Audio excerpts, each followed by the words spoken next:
Hey, good day to you. This is Todd. I'm a regular dude walking in the Word. We are going through the Tabernacle right now, and this is episode 3, part 3 of the Tabernacle. We're talking about the different parts of it. Yesterday we talked about the Ark, which the Ark is located here. Today we're talking about the mercy seat. The mercy seat is the top of that ark. Okay, so it's sitting here in the Holy of Holies, which is, if you look over here, this is the whole tabernacle complex. Okay, but we're starting in here in the Holy of Holies, this section of the tent. There was a veil here separating the tent, and naturally this was covered also with different coverings. So today we are talking about the mercy seat. This is taken today from Exodus 25, verses 17 through 22. So if you have your Bibles, you can follow along with me. I'm reading back in the NIV today. It does talk about cubits instead of feet, but I will translate that for you.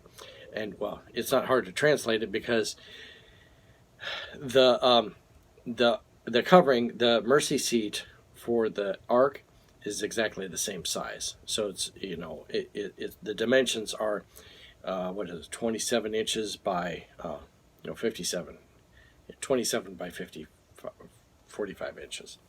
So anyway, so it's the same as what we talked about yesterday.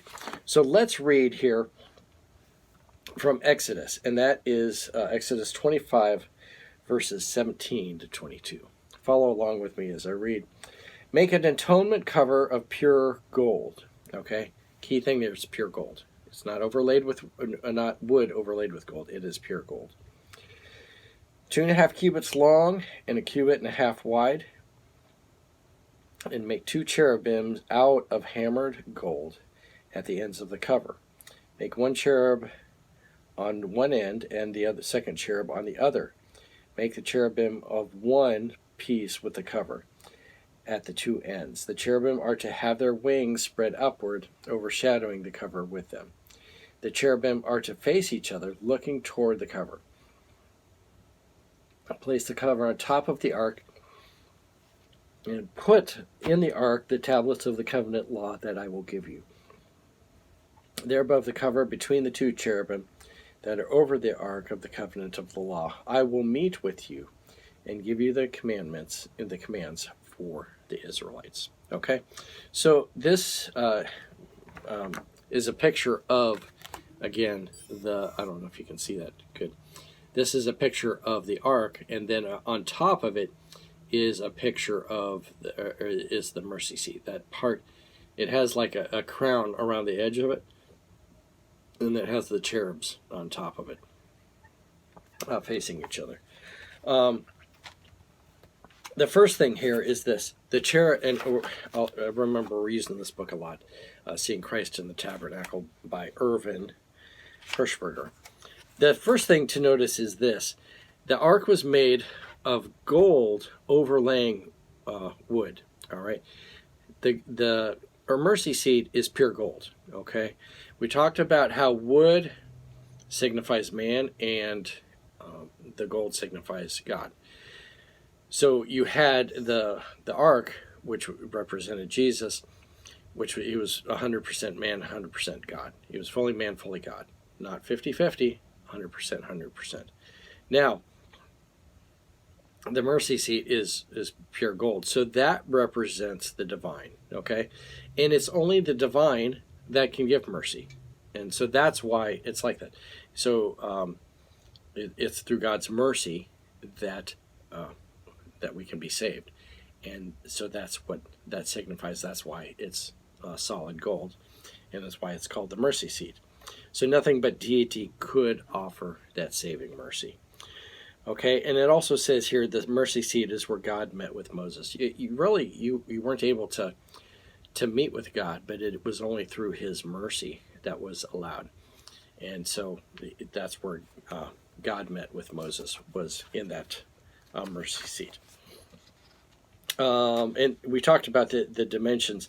The dimensions, it was like 45 inches long and then 27 inches wide. And we used the tape measure yesterday. I showed you.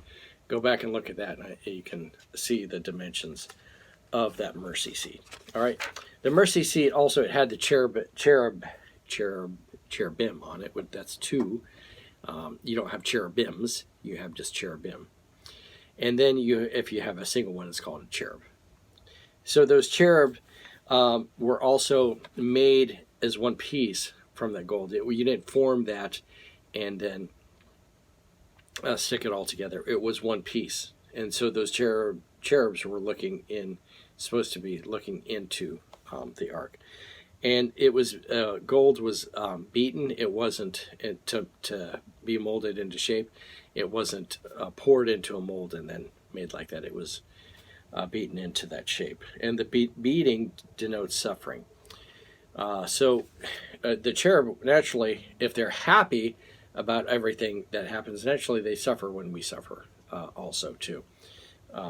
So that denotes suffering. Also, it talks about the Shekinah glory, and the Shekinah glory, the Shekinah is not a word found in the Bible, but it's used to describe God's presence. And so God's presence was in that. You might think of like kind of a cloud or flames coming into that. So it would be going up and down through that, and so God's presence would be there coming out of that mercy seat. That was stayed all the way through Israel, the history of Israel, until later in the prophets when the presence of the Lord left the ark and the tabernacle like that, because the people, they weren't living for God, and so God said, I'm gone, and his presence left that. Today, we have God's presence in our lives through the gift of the Holy Spirit. All right, so hopefully that explains everything about the mercy seat. The mercy seat, the big thing is it's made out of pure gold, so it represents deity, and it is only through deity that we can receive mercy. And that top part represents mercy and God's mercy, and it was a way for God to communicate with us, and God only does that through his mercy. Okay, so a lot to learn there from this seemingly little piece of the whole tabernacle complex, but it's so important for us.